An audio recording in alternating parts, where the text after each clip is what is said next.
안녕하세요. 광주 미TV입니다. 오늘은 시험관하기 시술 하시는 분들이 궁금해하시는 부분 중 몇 가지를 설명드리도록 하겠습니다. 시험관하기 시술은 과배란 주사를 이용해서 여러 개의 난자를 키우는 것을 목표로 합니다. 그리고 그 난자를 몸 밖으로 채취하게 되는데 채취 전에 배란되면 안 되니까 배란 억제 주사라는 것을 맞게 됩니다. 이 말은 결국 자연적인 배란은 일어나지 않지만 난자 채취를 하게 되면 몸은 그 행위를 배란으로 느끼게 되는 것이고요.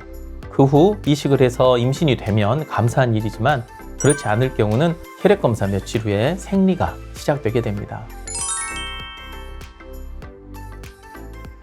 질문의 의미가 두 가지가 될 수 있습니다. 일단 생리 시작일이 변화하는 것인지에 대한 질문이라면 예스입니다. 시험관하기 시술할 때 적절한 시점에 난자 채취를 하게 되는데 이 적절한 시점이 사람마다 다 다르고 며칠 배양해서 넣었는지도 다르기 때문에 실패 생리를 시작하는 날도 본인의 평소 생리 시작일과 당연히 달라지게 됩니다. 하지만 주기의 길이가 달라지냐고 물으신다면 노입니다. 원래 28주기이신 분들은 시작일만 달라질 뿐 주기의 길이는 그대로 유지됩니다. 간혹 물혹이 난소에 생기면서 길어질 수 있긴 하지만 그건 일시적인 것이고 한 달, 두 달 후 거의 대부분의 여성에서는 본인 생리주기 길이 간격이 다 돌아오게 됩니다.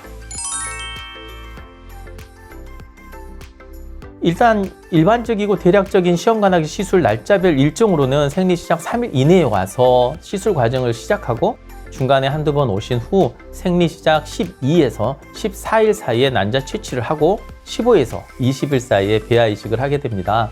만약 20일 날 배아 이식을 하셨다면 그로부터 11일째 혈액 검사를 하게 되니까 정확히 한 달이 소요됩니다. 그리고 생리는 혈액 검사를 한 후 2에서 3일 이내에 하게 되는데 간혹 혈액 검사를 하기 전에 생리를 시작하는 그런 경우도 있습니다. 어떤 분은 이식하고 일주일 만에 생리를 해버려서 매우 당혹스러웠던 기억이 있습니다. 아마도 투여했던 체외수정 보조 약물이 어떤 이유에서든지 체내에서 전혀 효과를 내지 못해 그런 상황이 벌어지는 것이라 추측해 볼 수 있지만 영 마음 아픈 상황이면 틀림없습니다. 그래서 요즘은 각각 다른 회사에서 나온 두 가지 약물을 하나는 질정으로 하나는 주사로 맞아서 이런 일이 최소화되도록 노력하고 있는 실정입니다. 일단 전제 조건은 어떤 종류의 시술을 했는지, 난자가 얼마나 채취되었는지, 혈액검사 수치가 나왔다가 떨어지지는 않았는지, 난소가 얼마나 부어있는지에 따라 달라집니다. 이런 전제 조건을 일단 생각하지 않고 그냥 러프하게 말씀드려서 실패 생리를 빼고 두 번째 생리, 즉 약 60일 정도의 텀을 두고 다시 시작하면 된다는 게 일반론적인 휴식기라고 생각하면 됩니다. 하지만 어떤 분들은 생리 주기가 너무 불규칙해서 두 달, 세 달에 한 번 생리를 한다면 이때는 피임약을 두 달 정도 복용하고 만날 수도 있고요. 자연주기로 난자 채취를 해서 아무 자극도 하지 않은 경우는 바로 다음 달에 해볼 수도 있습니다. 통상 난자 채취가 7개 이상 되면 난소가 정상 크기로 돌아가는데 다소 시간이 걸리기 때문에 두 달 정도 쉬는 게 맞고요. 서너 개 이하로 적게 나올 때는 한 달 정도 쉬고 초음파 검사를 해서 난소 크기가 정상이고 여러 상황상 빨리 시도해야 할 경우는 바로 시작해 볼 수도 있겠습니다. 맞습니다. 많은 분들이 시험관하기 시술을 하신 후 생리양이 줄어든다고 하시는데 질정이나 주사, 경구용 호르몬 제제를 사용하다 보니 인위적으로 호르몬 변화가 오면서 생리양의 변화가 올 수 있습니다. 대개는 일시적인 것이라 시험관하기 시술을 하지 않고 지내다 보면 정상으로 회복됩니다. 다만 너무 여러 번 시험관하기 시술을 하면서 나이가 40이 넘어가다 보면 나이 요인과 이런 시술적인 요인이 겹쳐서 생리양이 줄어들어 폐경이 아닌가? 걱정을 하기도 합니다. 하지만 단지 생리양이나 기간이 줄어든 것이지 그게 폐경의 전조 증상은 아니니까 걱정하지 않으셔도 되겠습니다. 이 질문을 진짜 전 세계적으로 많이 하나 봅니다. 지금 나오고 있는 영문 토픽을 보시면 시험관하기 시술이 폐경 유발하나요? 라는 질문에 절대 그렇지 않다. 시험관하기 시술이나 난임 치료가 폐경 시기를 앞당긴다는 아주 지속적인 루머가 있다 라는 말이 나옵니다. 자, 그럼 진실을 말씀드릴까요?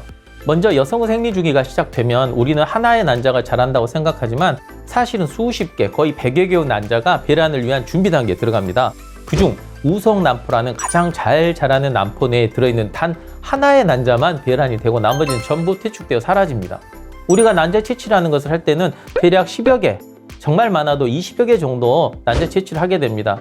그러니까 어차피 한 배란 주기에 생성되어 사라질 난자들 중 20개를 오히려 구해주는 일을 하고 있는 셈입니다. 그리고 예를 들어 30만 개의 난자를 성인 여성이 보유하고 있다고 치면 한 달에 대개 한 번 배란하고 15세부터 50세까지 35년간 매달 배란을 했다고 생각하면 1년에 12번 배란 곱하기 35년은 420, 즉 여성의 대부분은 이 정도 횟수의 생리와 배란을 하게 되는데 사실 43세 이후는 무배란 주기가 많아서 배란은 약 350번 정도 생각하면 됩니다. 350 곱하기 한 번 배란에 사용되는 난자 100개를 곱해서 35,000개의 난자가 평생 사용되는 셈이죠. 그리고 사용하지 않고 난소에 남아있던 미성숙 난자는 노화와 퇴축 과정을 통해 폐경 이후 사라지게 됩니다.